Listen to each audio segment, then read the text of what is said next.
Allez, ben me revoilà. J'ai pensé que c'était bientôt la chandeleur et du coup pour vos crêpes, quoi de mieux qu'une pâte à tartiner maison. Alors, je vous mettrai en commentaire la recette et les proportions. Alors, tout d'abord, on va commencer par torréfier des noisettes. Voilà. Alors avec ou sans la peau, hein, c'est comme vous voulez. Donc si vous les avez avec la peau, après il suffit juste de les mettre dans un torchon, de frotter fort le torchon et d'enlever la peau de vos noisettes. 10 minutes, 180 degrés, c'est parfait, vous voyez le résultat. Voilà. Donc ces petites noisettes qui sont pesées, je vous le répète, je vous mettrai en commentaire la recette. On va donc les verser dans notre robot. Voilà, comme ça c'est prêt. Vous avez à côté du chocolat au lait que vous allez mettre donc en bain-marie. Voilà, tout simplement à fondre. Allez, on augmente un peu la capacité pour aller plus vite. Voilà. Choisissez bien la qualité de votre chocolat au lait. Ça vous donnera une pâte à noisette qui sera quand même très très bonne, je le pense.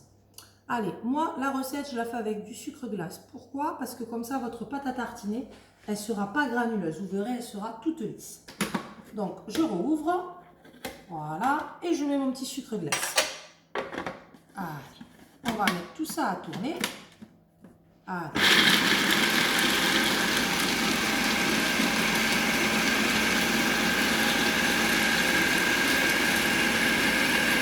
Voilà, on va changer de vitesse. Voilà.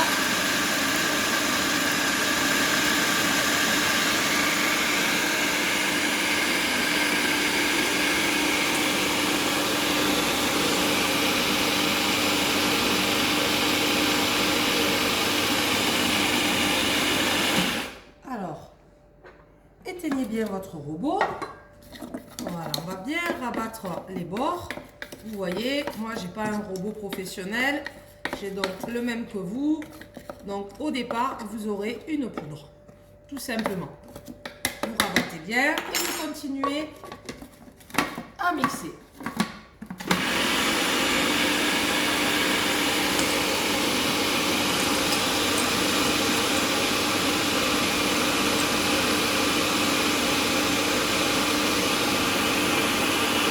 Alors, à l'instant là, je vous présente le reste des ingrédients. Vous avez de la poudre de lait, du cacao non sucré, de l'huile de pépin de raisin. Et si vous avez de l'arachide, c'est complètement pareil. Et là, un petit sucre vanille. Voilà, tout simplement. Allez, on revient sur le chocolat. Hein. La plaque n'était pas totalement à fond. Voilà. Alors il y a l'option micro-ondes, mais moi j'aime bien travailler le chocolat. Voilà, et puis au moins on est sûr de sa cuisson. Allez, voilà. On va éteindre notre petit robot. Voilà. Donc vous voyez, on est toujours sur cette poudre. Alors n'hésitez pas, hein. Voilà. Voilà. À remixer. Voilà. Vous allez venir y intégrer l'huile, tout simplement, et vous remettez à mixer.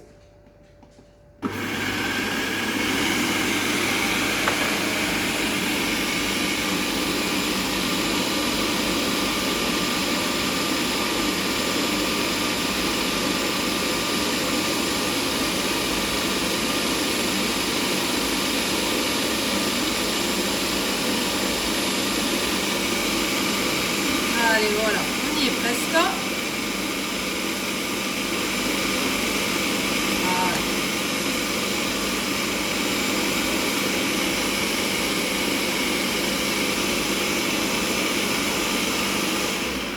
Allez, donc on va venir de nouveau rabattre les bords, tout simplement. Alors c'est sûr, hein, si vous avez un mixeur qui est d'une technologie un peu plus puissante, vous aurez certainement plus liquide que pâteux. Voilà. Mais dans les deux cas, ça vous fera de la pâte à tartiner et vous m'en direz des nouvelles.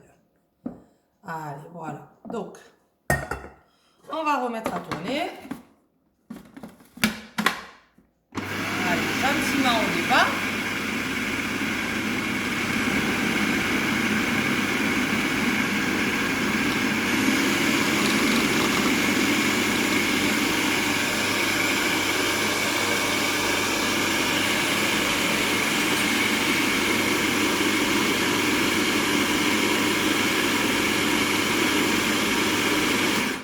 venir rajouter notre poudre de cacao,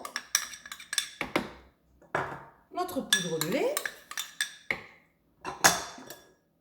et notre petit sucre vanillé.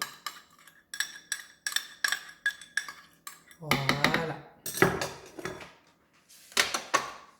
Allez, encore un petit peu.